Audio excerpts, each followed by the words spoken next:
Magandang araw po sa lahat at welcome back again sa Munti ko pong vlog. At ngayon po sa araw na to at sa vlog na to is na-harvest na po yung mais namin na mama.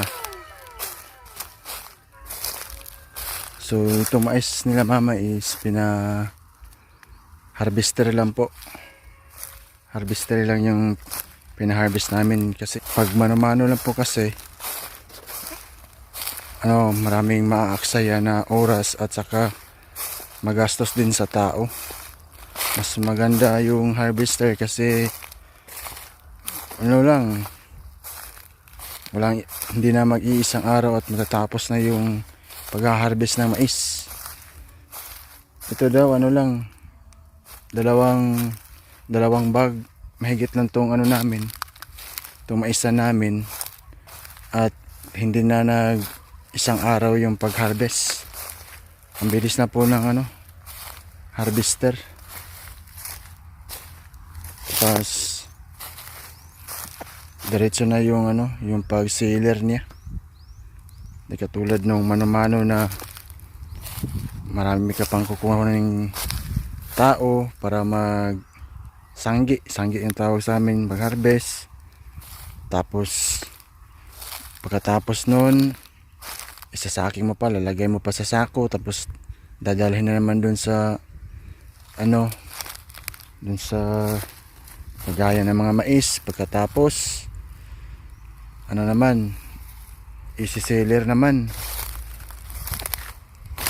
So talagang aksaya sa oras yung pagmano-mano lang. Pero pag harvester talaga ang bilis lang ng trabaho. At ang harvester is malaki rin yung gastos.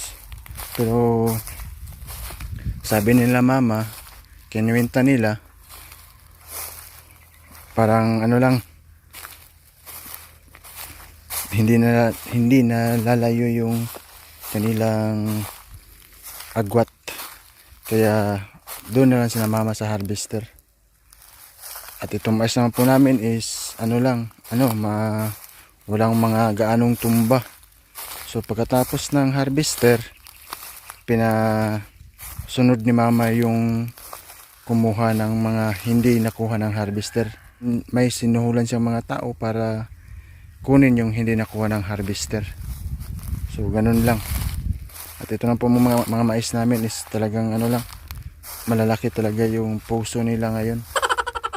Di katulad nung nakaraan yung nasundan nito na konti lang yung nakuha namin na mga mais. Nung nakaraan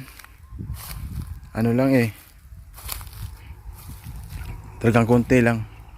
Ngayon daw is parang mas malaki. Mas marami yung naani ngayon kaysa nung nakaraan.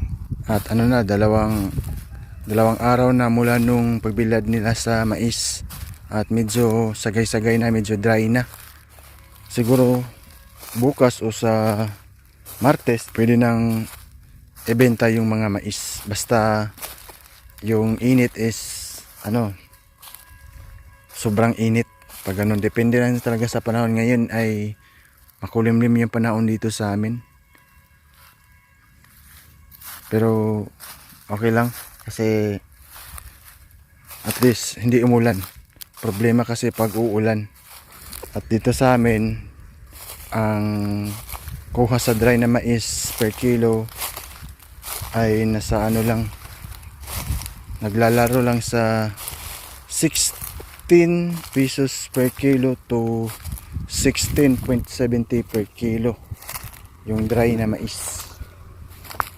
So dyan lang naglalaro yung mga mais na per kilo yung dry. At dito sa amin ngayon is harvest season dito sa amin ngayon yung mga mais.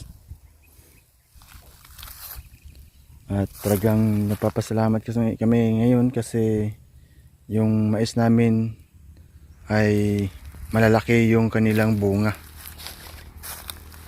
At sana nga ay malaki yung timbang na makuha namin para naman malaki yung kita. Kami ay maghihintay na lang ng ulan para naman sa susunod na cropping na naman. At baka by January ipatatraktora na to niya papa tong area namin para taniman naman ulit ng mga panibagong binhi ng mga mais. At sana nga rin sa susunod na cropping is palarin pa rin na malaki yung kita ng aming maisan.